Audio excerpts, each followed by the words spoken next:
it's Alicia and I'm with Melina today. Bye!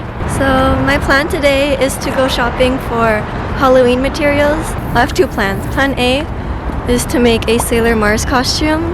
The fabric might be kind of expensive, so if it's too expensive, my plan B is to get stuff from the thrift store and make 3 costumes.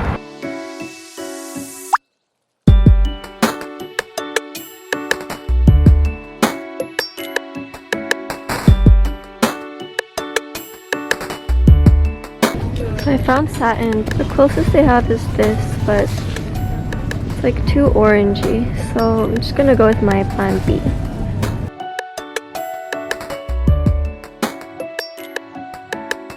So my plan is 1, a Cinderella. So I have a dress that gives Cinderella vibes that I made. Also, I want to make a Totoro and Kiki from Kiki's Delivery Service. And for that, I just need to find 2 very large shirts. This is for Kiki. For Totoro, I have 3 options. This and these 2. So I found a gray skirt. So fast forward a week later and it's almost Halloween. As you can see, I have decorated. So as I said earlier, I'm going to be making 3 different costumes. Before showing you how I made them, I'm just going to show you what I got and all the other materials that you'll need. So for my Cinderella costume, I already made the dress in a previous tutorial. I made it from this outdated vintage blue dress and I made it into a more modern style, and without realizing it actually came out to look a bit like a Cinderella dress.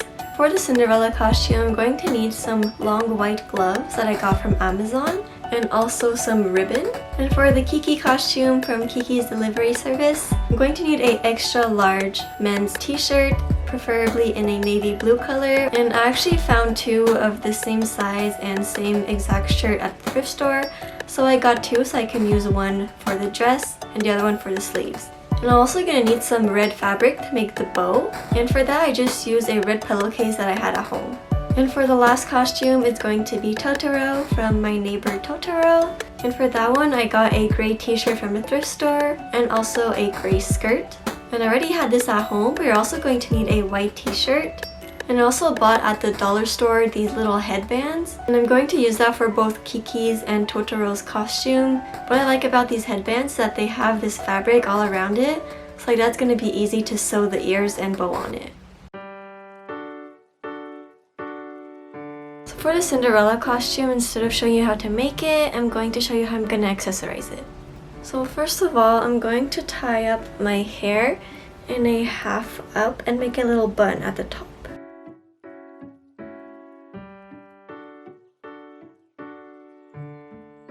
Cinderella originally has all her hair up, but I'm going to keep it half up, half down, because I feel it suits me better that way.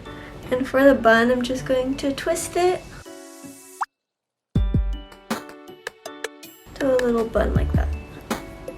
And secure it with an elastic.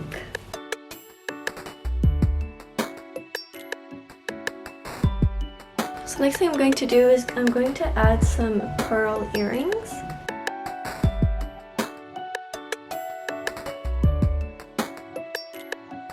She also has a black choker. I don't own one, but I have this black mesh ribbon that I'm going to use instead. So for that, you just wrap it around your neck and I'm going to do a little knot. Just like that, and I'm going to turn it the other side so like that you don't see the knot. I also have this blue ribbon, so what I'm going to do with this is I'm going to tie it like a headband.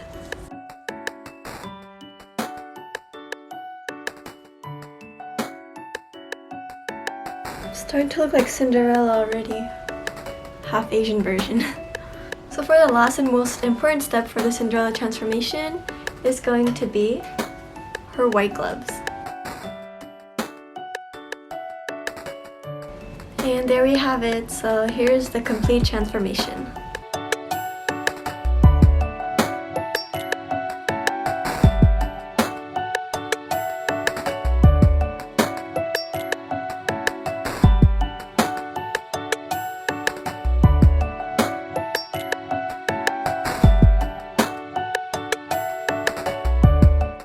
To make the t-shirt look more like a dress, I put a medium-sized shirt over it and traced the new armholes. Kiki's dress is flowy, so you want to make sure to not make the top part too tight. Then freehand the dress shape by connecting the new armhole to the bottom of the shirt. Cut off the old sleeves. Flip the shirt so that it's right sides together, and sew by following the line you drew.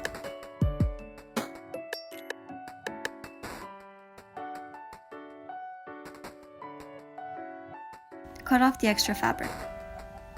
Try it on to make sure you like the shape and that both sides are symmetrical. Use the second shirt to make the sleeves. Fold it in half and lay it down flat. Using the same shirt as a pattern, trace the armhole. Kiki's sleeves are at a 3/4 length and flare out just a bit, so I made the sleeves 15 inches long and about 10 inches wide. Cut it out and leave some seam allowance. Use the sleeve as a pattern piece to make the second one. Fold them right sides together and sew them closed.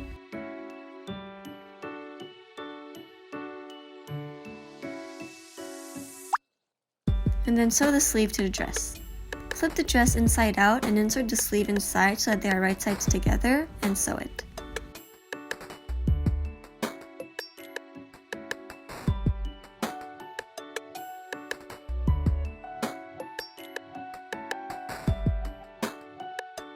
The last step is to hem the edge of the sleeve. Just fold it once and sew it. To make the bow, you will need some red fabric. I cut a rectangle that is 9 by 6 inches.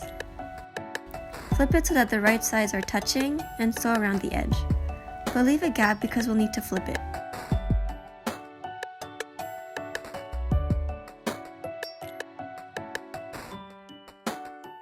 Flip the fabric so that the raw edges are inside.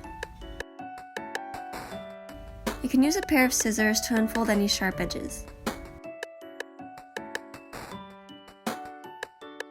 And hand sew the gap closed.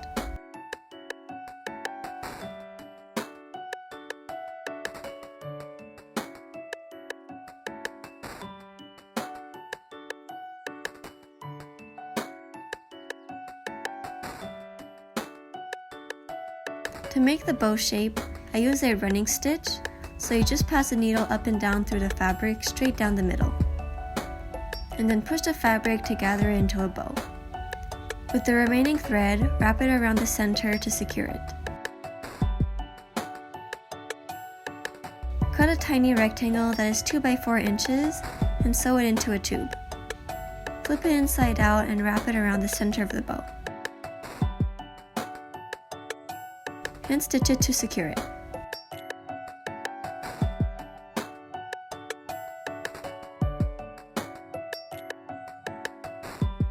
With the headband, flip it through the center and sew the bow to the headband. And that's it.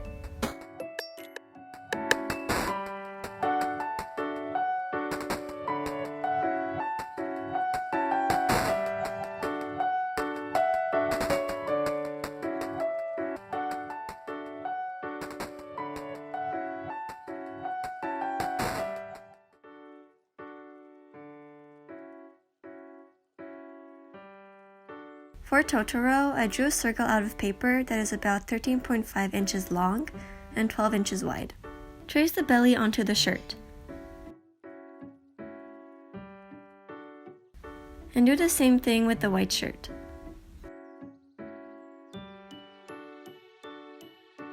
For the white shirt, you want to cut on the outside of the marking. And for the gray shirt, you want to cut on the inside of the marking.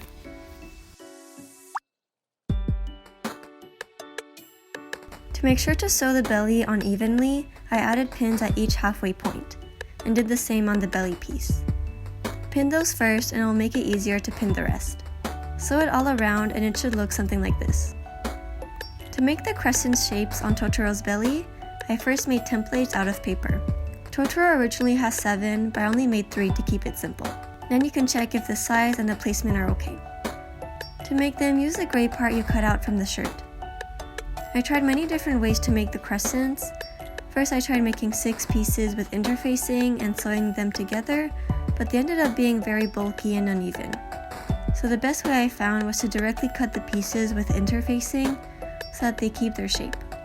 And I cut just 3 of them. Trace a template piece where you want them to be.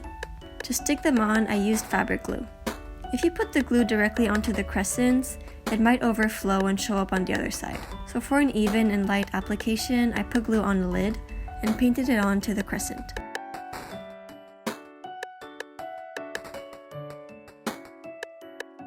Let it dry for about 30 minutes and that's it. For the Totoro ears, I'm going to use the bottom of the gray skirt. I cut it at my desired length and also hemmed the bottom. My skirt was a bit too big on the waist for me, so I also adjusted that by taking in a bit of fabric from the back. For the ears, I, again, drew them on some paper to make a template. Mine were 4.5 inches long and have a sort of boxy bunny ear shape. Cut it out and place it onto the fabric.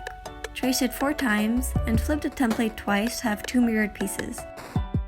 Place the pieces right sides together and sew it, but leave the bottom part open.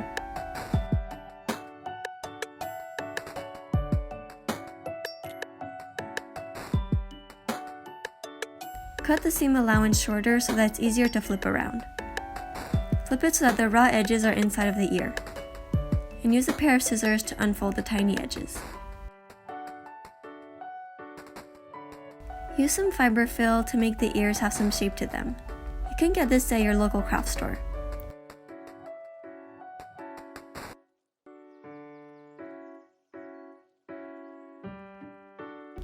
Fold the bottom edge of the ears and hand sew it closed.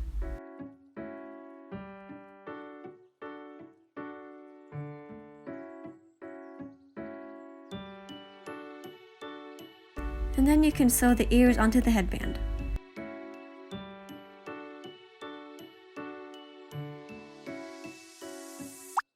And we're done.